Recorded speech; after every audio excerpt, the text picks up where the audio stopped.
Dear members of the EU CAP Network Assembly and dear colleagues, it is a great pleasure to address you today. Your work in the EU CAP network is the link between people and policy, ensuring that what we design at the EU level truly works on the ground.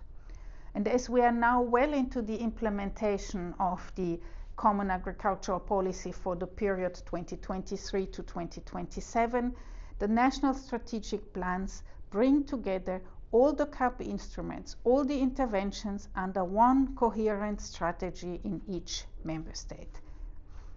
This gives member states greater flexibility, but also greater responsibility to tailor policies to local needs, while of course contributing to shared EU objectives. The numerous activities of the network have contributed to a more effective implementation by providing opportunities for debate on common issues and of course by providing solutions.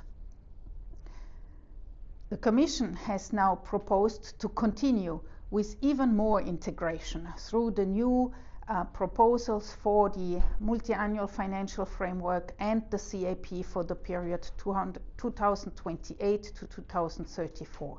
These proposals take account of new geopolitical challenges and of course our flagship vision for agriculture and food.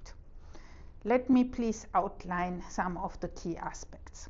First, we have a simpler, more streamlined and harmonized EU financial programming, so that citizens and companies can easily access funding opportunities. We have a budget tailored to needs with national and regional partnership plans for targeted impact where it matters most and ensuring a faster and a more flexible support for more economic, social and territorial cohesion across the EU. We have a powerful competitiveness boost for Europe to secure supply chains, scale up innovation and lead the global race for clean and smart technology.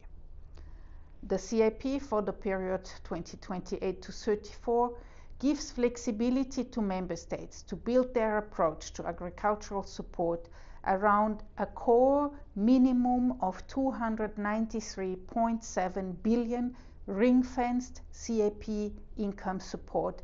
This provides predictability and stability for farmers. This is secured. But the CAP will evolve, fully retaining its existing toolbox and becoming simpler and more efficient. The two existing agricultural funds, the first and the second pillar, will be merged to keep one coherent set of instruments. This is what we propose.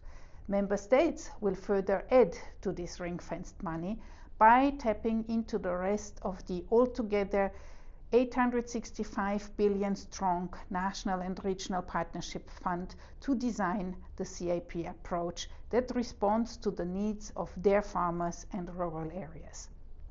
As Commission President von der Leyen suggested to the co-legislators, a rural spending target of at least 10% of the non-ring-fenced national and regional partnership fund should complement the CAP funding.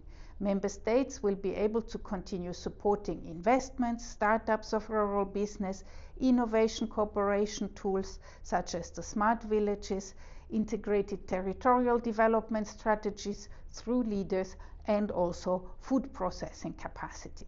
The CAP continues to have common rules to be respected across the territory and to guarantee the level playing field, giving a strong identity to the CAP. The Commission will ensure that the EU policy objectives remain common across all member states. That should be enshrined in the legislation. But the Commission will also issue recommendations to help guide member states in preparing their plans. And you will discuss in more details about this later today. Now let me mention two other Commission priorities that we are working on. In October last month, we presented the EU strategy for generational renewal in agriculture, which sets out concrete measures to support young farmers, improving access to land, improving access to finance, making farming a more attractive career for the next generation. because ensuring generational renewal is not only about demographics, it's about innovation, about vitality, and the long-term sustainability of the sector. Without farmers, there is no food production. Earlier this year in May, we have also launched work on a new livestock strategy, engaging with stakeholders to discuss the challenges and opportunities facing Europe's livestock sector.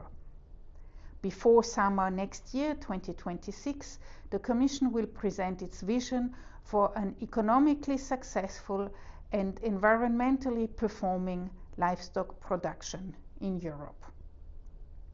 Through your exchanges, you ensure that lessons from one region inspire others and that good practices find their way throughout Europe to be taken up. The network is a platform for dialogue between the European Commission, member states, and stakeholders at national, regional, and local level. As you begin this assembly, I would like to also thank you. I would like to thank you for your energy, your expertise, and your commitment to the shared goals of the Common Agricultural Policy. And I wish you a productive and inspiring meeting full of exchange, collaboration, and operational outcomes, which I look forward to read about. Thank you.